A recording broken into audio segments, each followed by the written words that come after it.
L'amour que tu as reçu était faux. Cette phrase fait mal, je le sais. Mais elle explique pourquoi tu te sens si perdu maintenant, pourquoi rien ne semble cohérent quand tu repenses à votre relation. Tu n'étais pas en couple avec quelqu'un qui t'aimait mal ou qui ne savait pas comment aimer. Tu étais en couple avec quelqu'un qui simulait l'amour. Et cette simulation était si parfaite, si détaillée, si personnalisée pour toi spécifiquement, que tu n'as jamais douté de son authenticité. Les évitants ne tombent pas amoureux comme les autres. Ils étudient l'amour. Ils l'analysent, le décortiquent, le reproduisent avec une précision technique qui défie l'entendement. Pendant que tu vivais cette relation avec ton cœur, lui la gérait avec son cerveau. Chaque « je t'aime » était calculé. Chaque geste tendre était stratégique. Chaque moment de vulnérabilité était dosé pour créer exactement l'effet désiré. Ce n'était pas de la manipulation consciente et cruelle, c'était quelque chose de plus subtil et, paradoxalement, de plus dévastateur. C'était de la simulation émotionnelle de haut niveau. Imagine un acteur tellement talentueux qu'il arrive à te faire pleurer dans une salle de cinéma. Il ne ressent pas vraiment la douleur qu'il exprime, mais sa performance est si convaincante que tu la vis comme si elle était réelle. Maintenant, imagine que cet acteur joue le rôle de ton petit ami pendant des mois ou des années.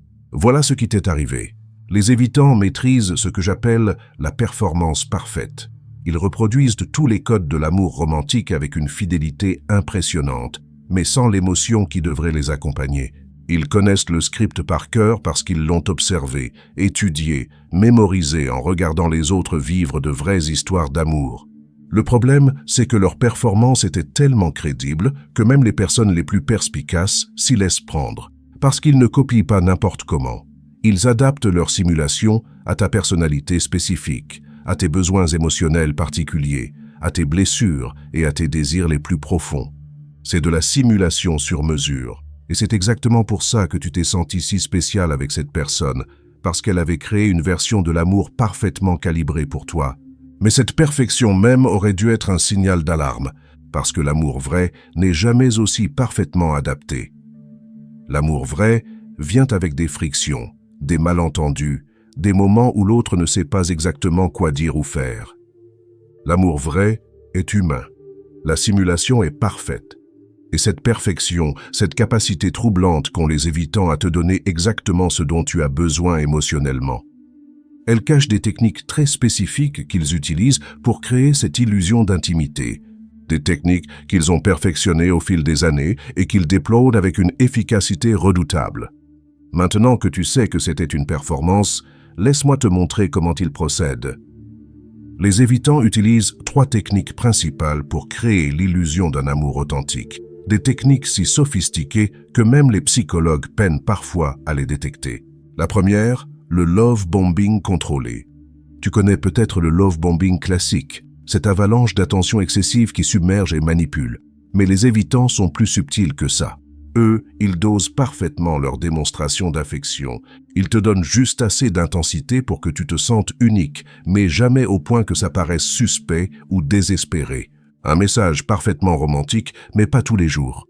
Une surprise touchante, mais espacée dans le temps. Une déclaration d'amour au moment exact où tu commençais à douter. C'est du love bombing intelligent, calculé, presque scientifique. Ils savent instinctivement que trop d'attention tue l'attention. Alors ils créent un rythme d'intermittence qui te maintient dans un état d'euphorie contrôlée. La deuxième technique, la vulnérabilité stratégique. Les évitants excellent dans l'art de partager juste assez de leurs failles pour créer une impression d'intimité profonde. Ils te racontent une histoire douloureuse de leur passé, pas la plus traumatisante, pas la plus banale, celle qui est parfaitement dosée pour éveiller ton instinct protecteur sans t'effrayer. Ils admettent une peur mais choisie avec soin, quelque chose d'assez vulnérable pour que tu te sentes privilégié de recevoir cette confidence, mais pas assez révélateur pour les mettre réellement en danger émotionnel. Ils pleurent devant toi, une fois, peut-être 2, au bon moment, pour la bonne raison, avec la bonne intensité. Cette vulnérabilité calculée te fait croire que vous partagez quelque chose de spécial, que tu es la seule à voir cette facette cachée de leur personnalité. En réalité, c'est un script qu'ils ont déjà joué plusieurs fois, avec des variations mineures selon leur public. La troisième technique, le mirroring émotionnel parfait. C'est leur arme la plus redoutable. Les évitants sont des observateurs exceptionnels. Ils décryptent tes besoins émotionnels avec une précision chirurgicale et s'adaptent en conséquence. Tu as besoin de stabilité? Ils deviennent fiables comme une horloge suisse. Tu recherches l'aventure? Ils découvrent soudain une passion pour la spontanéité. Tu valorises l'intelligence? Ils développent mystérieusement des opinions fascinantes sur tous tes sujets favoris. Tu veux quelqu'un de sensible? Ils deviennent poètes de l'émotion. Ce n'est pas qu'ils mentent sur qui ils sont, c'est qu'ils n'ont pas de « qui ils sont » fixe. Ils sont des caméléons émotionnels qui prennent la couleur de tes désirs. Et cette adaptation est si fluide, si naturelle, que tu ne l'aperçois jamais comme de la manipulation. Tu penses juste avoir trouvé ton âme sœur, quelqu'un qui te comprend parfaitement, qui partage tes valeurs, qui répond à tes besoins comme s'il avait été conçu spécialement pour toi. Mais voilà le piège. Cette compatibilité parfaite n'est pas le fruit du hasard ou de l'amour véritable.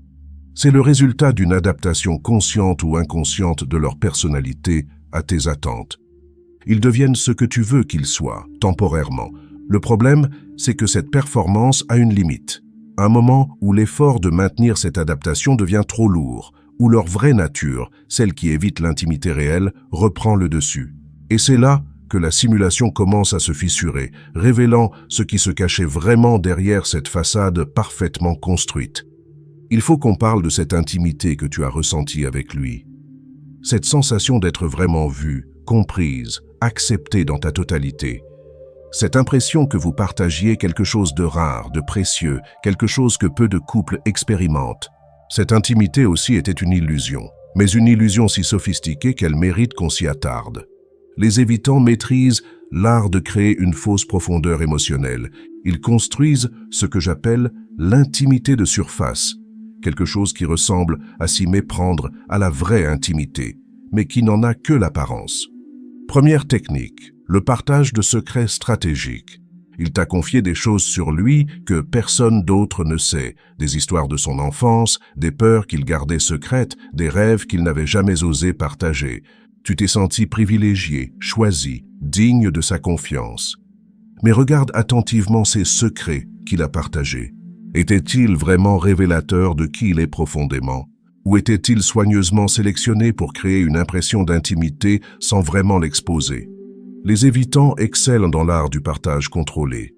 Ils te donnent accès à des informations personnelles, mais jamais aux vraies vulnérabilités qui les rendraient émotionnellement dépendants de ta réaction. C'est de l'intimité performative. Deuxième technique, l'écoute active calculée. Il se souvenait de tout ce que tu lui disais, tes goûts, tes peurs, tes petites manies, tes histoires d'enfance. Il posait les bonnes questions au bon moment. Il montrait un intérêt authentique pour ton monde intérieur. Tu te sentais écouté comme jamais auparavant. Mais cette écoute exceptionnelle n'était pas motivée par l'amour, elle était motivée par le besoin de donner. Plus il en savait sur toi, mieux il pouvait calibrer sa performance pour te maintenir attaché. Ton histoire personnelle devenait son manuel d'instruction pour te séduire. Troisième technique, la synchronisation émotionnelle. Il était toujours en phase avec tes émotions. Quand tu étais triste, il devenait tendre. Quand tu étais joyeuse, il partageait ton enthousiasme. Quand tu avais besoin d'espace, il respectait ta distance. Cette synchronisation parfaite te donnait l'impression d'être dans une bulle avec quelqu'un qui te comprenait intuitivement. Mais cette harmonie émotionnelle était artificielle. Il ne ressentait pas tes émotions, il les analysait et y répondait de manière appropriée. C'est la différence entre l'empathie authentique et l'empathie cognitive. L'empathie authentique, c'est ressentir avec l'autre. L'empathie cognitive, c'est comprendre intellectuellement ce que l'autre ressent et réagir en conséquence. Les évitants excellent dans la seconde, ce qui leur permet de paraître profondément connectés émotionnellement alors qu'ils restent totalement détachés. Quatrième technique, la création de moments magiques. Ils savaient exactement quand et comment créer ces instants parfaits qui marquent une relation. Une soirée surprise organisée autour de tes goûts, un geste romantique qui arrive pile au moment où tu en avais besoin. Une conversation profonde qui semble surgir naturellement, mais qui était subtilement orchestrée. Ces moments n'étaient pas spontanés, ils étaient fabriqués, non pas par calcul malveillant, mais par cette capacité qu'ont les évitants à décrypter les codes de la romance et à les reproduire avec un timing parfait. Le résultat ? Tu accumulais des souvenirs précieux, des preuves tangibles que votre amour était spécial. Mais ces preuves étaient des artefacts de sa performance, pas des expressions spontanées de ses sentiments. Et c'est exactement ce qui rend cette illusion si puissante et si difficile à détecter. Parce que techniquement, tout ce qu'il faisait était bien. Il était attentionné, à l'écoute, romantique, présent. Le problème n'était pas dans ses actions, le problème était dans la motivation derrière ses actions. Mais pourquoi les évitants sont-ils si doués pour créer cette illusion d'intimité? Qu'est-ce qui leur donne cette capacité troublante à simuler la connexion émotionnelle avec tant de précision?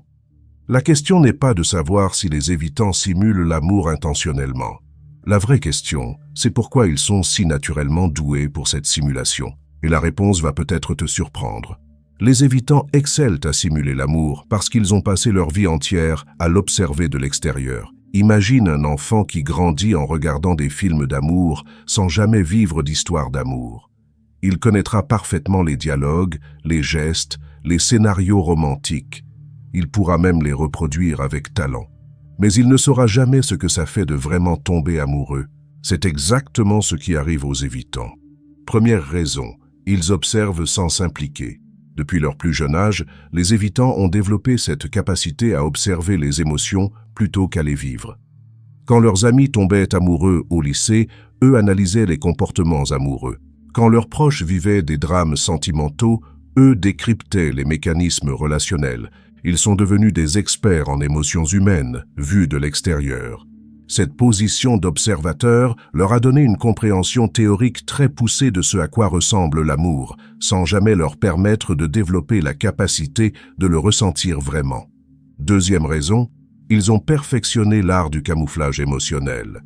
Les évitants ont appris très tôt à cacher leurs vraies émotions et à projeter ce que les autres attendèrent de voir.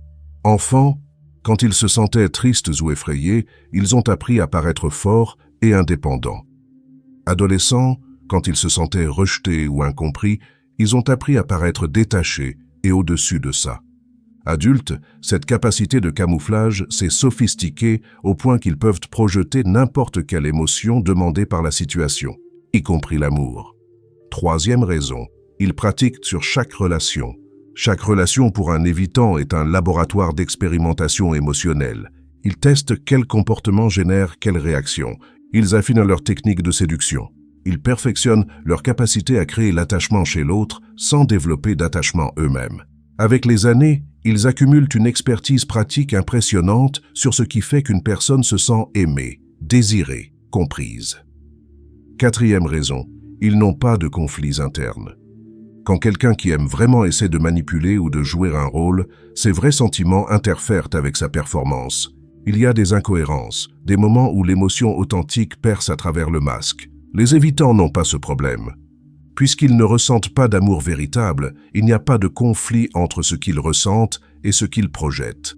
Leur performance peut être parfaitement cohérente parce qu'elle n'est pas polluée par des émotions contradictoires.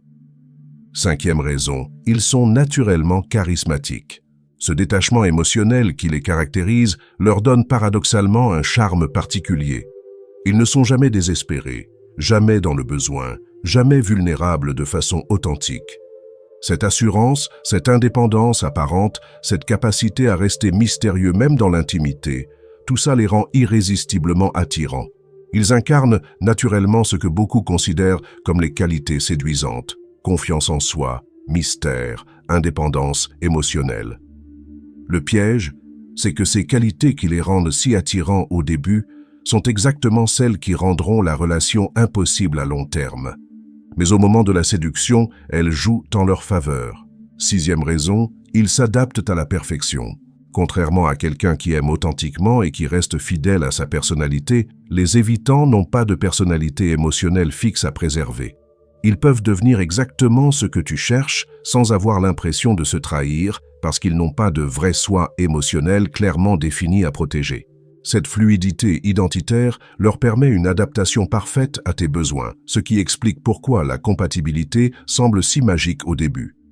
Maintenant que tu comprends pourquoi ils sont si doués, il est temps de parler des signaux que tu as peut-être ratés. Ces petits indices qui auraient pu te révéler que quelque chose n'était pas authentique dans cette performance parfaite. Repense à votre relation. Maintenant que tu sais ce que tu cherches, tu vas commencer à voir les fissures dans cette performance parfaite. Ces moments où le masque glissait légèrement. Ces incohérences subtiles que ton cerveau avait notées mais que ton cœur avait ignorées. Premier signal, la perfection suspecte. Son comportement était trop cohérent, trop adapté à tes besoins, trop parfait. Dans une vraie relation, il y a des frictions naturelles, des malentendus, des moments où l'autre ne sait pas quoi dire ou fait quelque chose qui te déplaît involontairement. Lui, il savait toujours quoi dire, il faisait rarement quelque chose qui te contrariait. Et quand ça arrivait, il se rattrapait avec une précision troublante. Cette absence de friction naturelle aurait dû être un signal d'alarme. L'amour authentique n'est jamais aussi fluide. Deuxième signal, l'absence d'évolution émotionnelle. Dans une vraie relation, les sentiments évoluent, s'approfondissent, se complexifient. Tu découvres de nouvelles facettes de la personne. Tu vis des hauts et des bas ensemble. Votre connexion change, grandit, se transforme. Avec lui, malgré le temps qui passait, vous sembliez stagner à un niveau d'intimité confortable, mais jamais vraiment profond. Comme si votre relation était figée dans une version idéalisée d'elle-même. Troisième signal, son détachement dans les crises. Quand vous aviez des conflits ou des discussions difficiles, tu as peut-être remarqué quelque chose d'étrange. Il restait trop calme, trop rationnel, trop détaché. Pas de la manière mature de quelqu'un qui gère bien ses émotions, mais de la manière froide de quelqu'un qui n'était pas vraiment investi émotionnellement. Tes larmes ne le bouleversaient pas vraiment. Tes colères ne l'atteignaient pas profondément. Tes joies ne le transportaient pas complètement.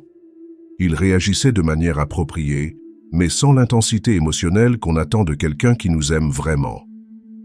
Quatrième signal, la superficialité de ses confidences. Repense aux secrets qu'il a partagés avec toi. Était-il vraiment révélateur de sa personnalité profonde, ou étaient-ils des anecdotes personnelles qui créaient une illusion d'intimité sans vraiment l'exposer? Les vraies confidences nous rendent vulnérables.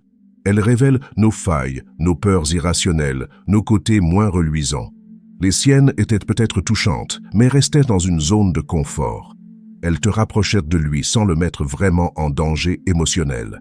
Cinquième signal, son rapport étrange au projet d'avenir. Il parlait d'avenir avec toi, mais d'une manière particulière. Soit de façon très vague et romantique, on sera heureux ensemble, soit de façon très technique et détachée. Logiquement, ça aurait du sens qu'on emménage ensemble. Mais jamais avec cette excitation émotionnelle authentique qu'on a quand on imagine vraiment sa vie avec quelqu'un qu'on aime.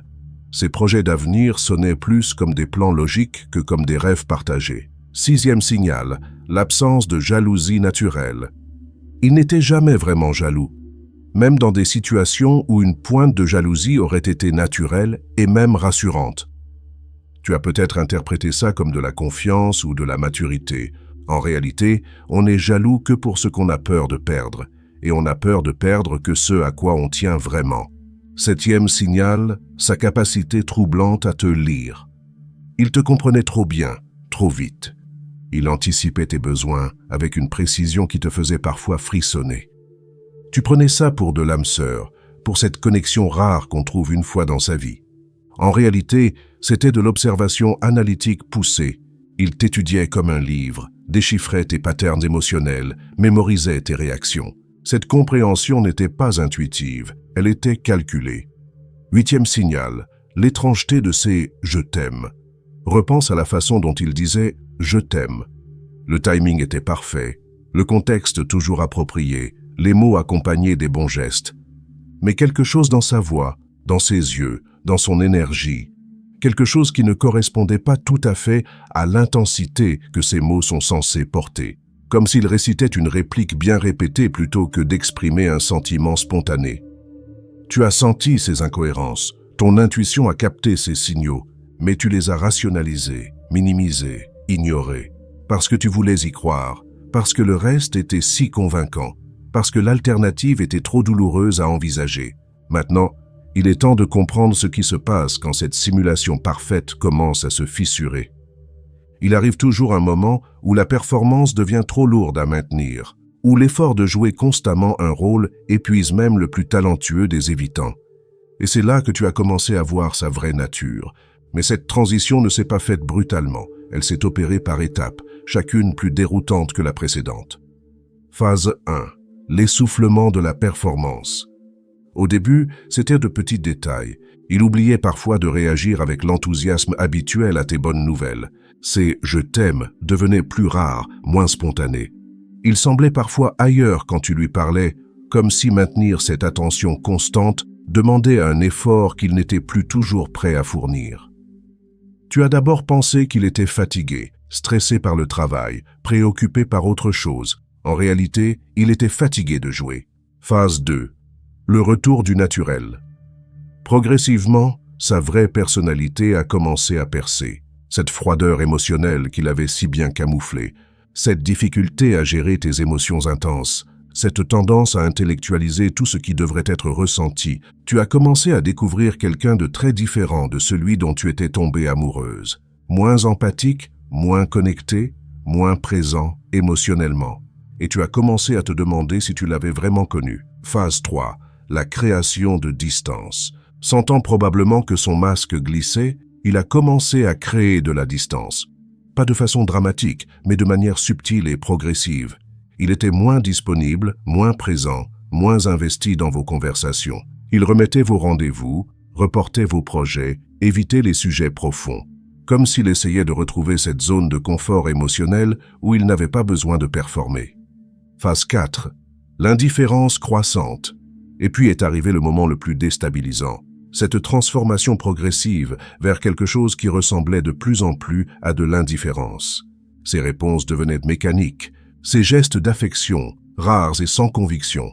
Son regard, vide de cette intensité que tu avais appris à associer à son amour pour toi. C'était comme si quelqu'un avait éteint un interrupteur et que la personne que tu aimais avait simplement disparu. Phase 5. La révélation brutale. Le moment où tu as réalisé que la personne qui te regardait avec cette froideur était la vraie, que celle dont tu étais tombée amoureuse était une construction temporaire, que pendant des mois, peut-être des années, tu avais été en relation avec un personnage qui n'existait pas vraiment. Cette réalisation est probablement l'une des plus destructrices qu'on puisse vivre, parce qu'elle ne remet pas seulement en question votre relation. Elle remet en question ta capacité à distinguer le vrai du faux. Elle te fait douter de tes propres perceptions, de ton intuition, de ta capacité à identifier l'amour authentique. Et c'est exactement ce qui rend cette expérience si traumatisante. Ce n'est pas juste une rupture amoureuse, c'est la découverte que l'amour que tu chérissais n'a jamais existé, que tu as construit tous tes souvenirs heureux sur une fondation qui était factice. Que ta foi en cette relation, en cette personne, en cet amour, était basée sur une simulation. Le plus cruel dans cette transition, c'est la vitesse à laquelle elle s'opère parfois. Un jour, tu as l'impression d'être avec quelqu'un qui t'aime profondément. Le lendemain, tu te retrouves face à un étranger qui semble surpris que tu attendes de lui de l'émotion, de la connexion, de l'engagement. Comme si toute votre histoire commune n'avait été qu'un malentendu, comme si tu avais imaginé cette intimité, cette complicité, cet amour que vous sembliez partager. Et le plus désorientant, c'est qu'il semble sincèrement ne pas comprendre ta détresse. Pour lui, rien n'a vraiment changé. Il n'y a pas eu de grande perte émotionnelle, pas de déchirement, pas de difficulté à passer à autre chose. Parce que pour lui, il n'y a jamais eu grand-chose à perdre. Maintenant que tu comprends ce qui s'est passé, il reste une dernière question à explorer.